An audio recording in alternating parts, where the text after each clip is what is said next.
Bonjour Kemaï. Barbara, comment tu vas? Super, et toi? Ça va super. T'as la Ça pêche? va. Ah oui, là, Tu es ensoleillé? je suis ensoleillé, je suis en Martinique surtout, donc Mhm. c'est pas tous les jours. Et ça me fait vraiment plaisir, Et franchement, tu ça. viens, tu viens d'où? De la Guadeloupe, donc l'île sœur, comme on dit. Tu peux te présenter, s'il te plaît? Oui, avec plaisir. Kemaï, artiste de musique urbaine. Donc je suis de la Guadeloupe, de la commune de Petit-Canal. Mhm. Je fais de la musique afro, de la musique allez, afro-zouk, afro-dancehall, tout ce qui a ces sonorités-là, mais avec mon style, tu vois. Et musique urbaine, c'est vaste, musique urbaine. C'est la trap, c'est l'afrobeat, Alors, c'est tout ce c'est du qui est en rap. relatif avec le côté urbain. Donc, c'est un peu, ouais, tout ce qui touche aux sonorités un peu afro, caribéenne, américaine. Donc, avec, après, c'est un style, c'est une culture. Hip-hop? Un peu hip-hop, voilà. Ok. C'est pas tant la musique en elle-même, c'est plus le style, c'est plus le mood. C'est ça la musique urbaine. C'est aussi coloré que ton vêtement? À ce qui paraît. Surtout aujourd'hui, parce que la musique urbaine, même en métropole et tout, il y a beaucoup de sonorités caribéennes. Afro aussi. Donc afro, donc voilà, donc c'est tout ça en fait. Et moi je défends cette musique-là. Et tu fais de la musique depuis combien de temps? Depuis combien de temps? Je te dirais depuis le berceau. C'est vrai? Ouais. Parce qu'en fait, je suis d'une famille très portée sur l'art. Et du coup, dès mon plus jeune âge, j'étais tout le temps dans les fêtes de famille à danser, à chanter, à faire des, euh, des reprises de sons caribéens, des reprises de Michael Jackson, des reprises Quel de- son de Michael Jackson tu as repris? Par exemple, j'aimais beaucoup euh, Billie Jean, par Billie exemple, Jean. ou They Don't Know About Us. Oui, They Don't Know About Us. Anna, C'était le clip, c'était au They Don't Brésil, Really c'était Care About à Us. Ah ouais, Salvador ça de j'ai kiffé ce Bahia son-là, avec ouais. Olodum Ah ouais, ça sur j'ai kiffé ce la. son-là, avec Ouais. la rythmique un peu, d'ailleurs Ah oui, c'est carnavalesque, batucada. un peu caribéenne, Oui, voilà. oui, c'est Donc brésilien. ouais, franchement, c'était très dans ce style-là quand j'étais tout petit. Mhm, Après, j'ai été aussi bercé par la musique américaine, par la mhm. musique de chez moi, de chez nous. Patrick Saint-Éloi. Forcément, Jocelyne Béwar, Mhm. Gilles Floro, et aussi ben, toute la mouvance aussi hip-hop caribéenne, donc avec oui, tout le mouvement dancehall hip-hop, quoi. Mhm. Donc j'ai Et, grandi dans euh, ça. et tu vis de la musique? Alors je vis de la musique, oui, oui, oui. Tu ne fais que ça? Je fais que ça aujourd'hui. Mhm, Donc après, je vis de la musique au sens large, parce que je suis pas qu'artiste, je suis aussi mhm. producteur. Ah oui. Donc du coup, ça me permet de diversifier mes activités. Mhm. Et voilà, mais en tout cas, aujourd'hui, je vis pleinement de ma musique. Mais donc, quand tu évolues dans le milieu de la musique urbaine, donc tu es chanteur, C'est ça. et on va parler tout à l'heure de La Folie, qui est ton dernier single. Ouais. Mais tu es instrumentiste aussi, ou bien tu es Alors, programmateur? ben, tu parlais de tout à l'heure de la musique depuis le berceau. Mhm. En fait, j'ai commencé la musique par jouer au tambour. Ah ok. Et Gros cas. gros cas. Et en fait, j'ai jamais appris. C'est-à-dire que j'étais chez moi, tout petit, avec mes parents, et j'avais un oncle qui jouait à la flûte. Mhm. Et en fait, il m'a appris à jouer au tambour en jouant à la flûte. Donc moi, j'étais chez moi, lui, il était juste à côté dans la maison Mhm. voisine. Et en fait, il m'a appris les rythmes comme ça. On faisait des passe-passe. Et moi, je jouais, j'avais quoi? J'avais peut-être 3 ans. Et ton père et ta mère étaient aussi musiciens? Pas du tout. Et quand tu leur as dit Non, en je disant, rigole. En fait, si tu veux, ils sont pas musiciens professionnels. mais Mon ils écoutaient père, la musique, quoi, voilà, comme ils tous sont les très Antillais. mélomanes, très connectés à la musique, Mhm. comme toute ma famille d'ailleurs, que j'embrasse fort. Et du coup, je pense que c'est là où j'ai pris ce goût pour la musique. Et alors, tu es né à Petit Canal, Alors, je suis né à à Pointe-à-Pitre. Pointe-à-Pitre, J'ai grandi à Petit-Canal. et tu es parti en France. Ouais, Tu as vécu 10 ans en France. ouais, Et tu as fait des études. c'était long. Trop long. Trop long. Mais sérieux, tu allais faire quoi là alors? Mes études, Qu'est-ce que tu as fait comme études? j'ai fait une école d'ingénieur Ingénieur de quoi? en mécanique. Mécanique, donc c'est assez vaste. Ok. Et donc j'ai été diplômé de l'école d'ingénieur. Tu étais où? Tu étais à Paris? Tu étais J'étais d'abord à Lyon et à ensuite Lyon. à Paris. Lyon, ok. Ouais, Et donc, tu es allé au bout de tes études. c'est ça. Tu es rentré, donc tu as travaillé en France. J'ai travaillé en indépendant en France Ok. et après je suis rentré. En disant, ah, mon bon, je rentre chez moi. En disant, ah, le Covid, bon voilà. Ah, c'est récent alors. Ouais, ça fait 1 an. Ok. Donc il y a ça, il y a aussi la température. Mhm. Je pense que plus on allait, plus mon corps me disait, bon, Timal, faut que tu rentres. Et aussi la distance avec mes proches Mhm. et la musique. Parce que Je pense que quand tu es artiste, c'est bien d'être connecté avec tes racines, avec ta source primaire qui est ce qui te nourrit en tant qu'artiste, ton inspiration. Donc, et je pense que mon inspiration, elle est beaucoup mieux nourrie chez moi. Et alors, donc, depuis 2019, tu as sorti des singles, donc Aya, euh, Je suis piqué, Ouais. Boum Bam Boum, et puis là Boum, maintenant, bam, bam. donc La Folie.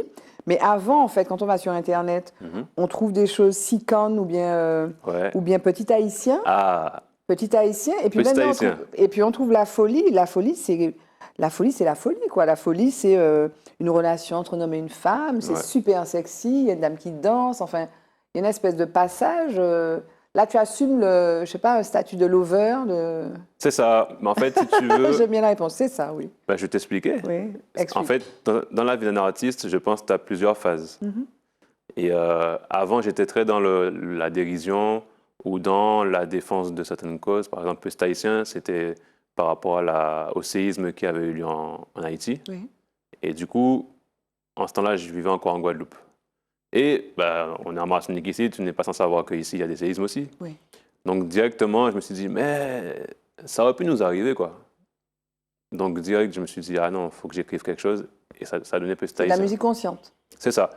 Et Petit haïtien, il faut savoir que j'ai écrit ce morceau ici. En Martinique. Ouais.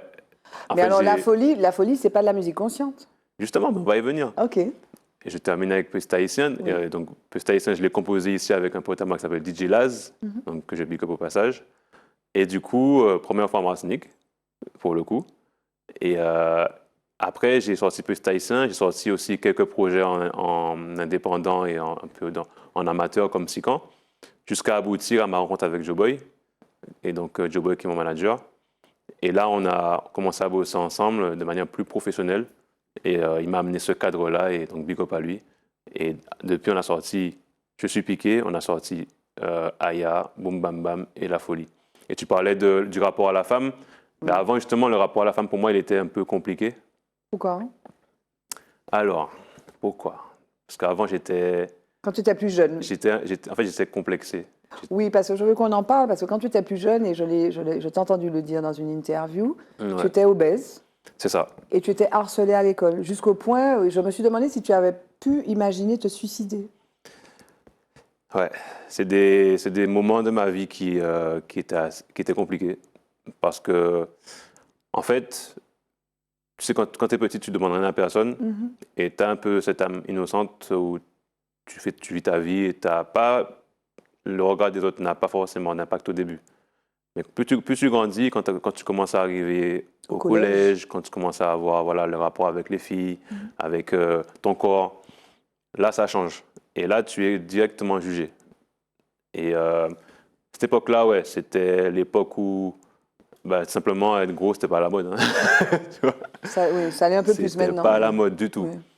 Donc, j'étais taxé de tous les noms, les petits noms dégueulasses, tu vois. Dévalorisant. Dévalorisants, moqueurs. Et aller à l'école, c'était dur. Bon, heureusement, j'avais des bonnes notes, donc je me raccrochais à aux endroits où j'étais fort, en fait. Oui. C'est-à-dire l'école, j'avais de bonnes notes, donc ça, c'était cool. Au sport aussi, parce que paradoxalement, je faisais beaucoup de sport, et à la musique. Et la musique me permettait justement de m'évader, Et, de penser à autre et chose. comment tu es sorti de ça, du coup? Il a fallu que tu sortes du collège pour te débarrasser Alors, de comment ce... je m'en suis sorti? Déjà avec de la persévérance et avec du courage et avec la musique. Parce que, par exemple, moi, je n'aimais pas courir, je n'aimais pas faire ces exercices, tu vois, qui sont obligatoires pour perdre du poids. Et du coup, comme il me fallait le faire absolument, ben, je prenais ma musique dans mes oreilles, j'avais mon casque, et j'allais courir, et puis je pensais à rien. Et c'est comme ça que tu as perdu Je du pensais poids? à rien, voilà, et j'ai perdu du poids comme ça, sans m'en rendre compte, je m'évadais tout seul, et sans demander à personne quoi que ce soit, sans m'occuper de qui me jugeait quand ils me voyaient passer en train de courir, le petit gros qui court, ben, je disais, bon, c'est pas grave, je suis à fond dans mon truc, et j'y vais. Et ça a payé. Mais tant mieux. Et aujourd'hui, donc tu veux d'ailleurs presque en faire une forme de message pour sensibiliser les gens aussi. Oui, Parce que le harcèlement oui. scolaire, c'est un fléau. C'est l'actualité. Oui, c'est l'actualité. Surtout maintenant avec les réseaux. C'est-à-dire que avant, tu avais cette faculté de parler aux enfants. Bon, même si moi, je n'ai pas forcément parlé de ça à mes parents, hein, parce que j'avais la pudeur de mon éducation. Chez moi, on ne parle pas de ces choses-là. Chez moi, Tu souffres en silence, quoi. Ouais, et puis de toute façon, c'est pas grave, quoi. C'est pas grave. Mais tu souffres en silence. C'est ça. Mais après, j'en veux à personne de ma famille. Hein. Toi, c'est comme ça. Et par exemple, quand mes tantes venaient, elles me disaient Ah, Mike, tu manges bien, toi. Elles disaient Ouais, merci. Mais au fond, ça te plaît pas. Bien sûr. Et aujourd'hui, ce qui est compliqué, c'est qu'avec les réseaux sociaux, il n'y a plus la faculté De décrocher. de décrocher de ça. Et on peut avoir des enfants qui peuvent passer à l'acte beaucoup plus facilement. Enfin, enfants, je dis enfants, mais ça peut être aussi des ados, ça peut être des adultes. Oui, c'est sûr. Ça peut être surtout des ados. Parce que d'ailleurs. l'impact, il est frontal. Bien sûr. Et il est frontal et des fois, il est très, très violent. Donc voilà, mon message, c'est ça, c'est faisons attention à ce qu'on dit aux gens, parce que derrière une morphologie, tu ne sais pas ce qu'il y a. Bien sûr. Et puis bon, il y a. C'est parce qu'il y a oui. ça Enfin, on peut sait, il y a un homme en tout cas. Il y a un homme ou une femme. Non, mais un être quand humain. je dis ça, c'est-à-dire que quand je te dis ça, c'est que tu ne sais pas y a c'est des quoi la raisons. cause. Tu Oui. ne sais pas c'est quoi la cause, tu ne sais pas si la personne elle est malade, Oui, tu ne sais pas si elle ne va pas bien dans sa vie, si elle a eu des épreuves. bien sûr. Et donc, du coup, apporter un jugement comme ça, c'est pas bien en fait. C'est pas bien. Et aujourd'hui, donc, tu es un homme heureux. Oui, ça va. Et donc, avec les femmes, il n'y a aucun problème. Ouah, je ne vais pas dire ça, non, faut pas dire ça comme ça. Bon, mais attends, parce que si on se fie après- à la folie, ça a l'air Non, mais d'être. non, mais les femmes, c'est toujours, il y a toujours un cheminement.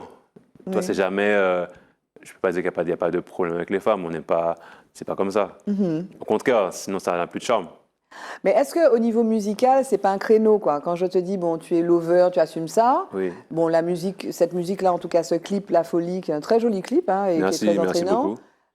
Bon, c'est feel good music, quoi. On est là, on écoute, on peut danser. Est-ce que finalement, c'est pas la tendance, c'est la tendance en fait ces jours-ci. Alors, c'est la tendance, ça peut être vu comme ça, mais en fait, comme je t'ai dit tout à l'heure, dans la vie d'un artiste, il y a plusieurs chapitres. C'est clair. Et donc, j'ai eu ma phase un peu revendicatrice. J'ai eu ma phase aussi amusement, donc autodérision, avec des clips où je ne m'assumais pas comme Sican, parce que dans Sican, je parle de la femme. Ça veut dire quoi, Sican? Je dis Sicane tout à l'heure. Sican, ça veut dire de travers. Ah, ok. C'est en gros quand tu danses, mais tu vois bah, J'essaie Tu vois, d'imaginer. Ouais. Ok. tu whines, mais un peu de travers parce que le whine est très très fort. Ok. Tu vois?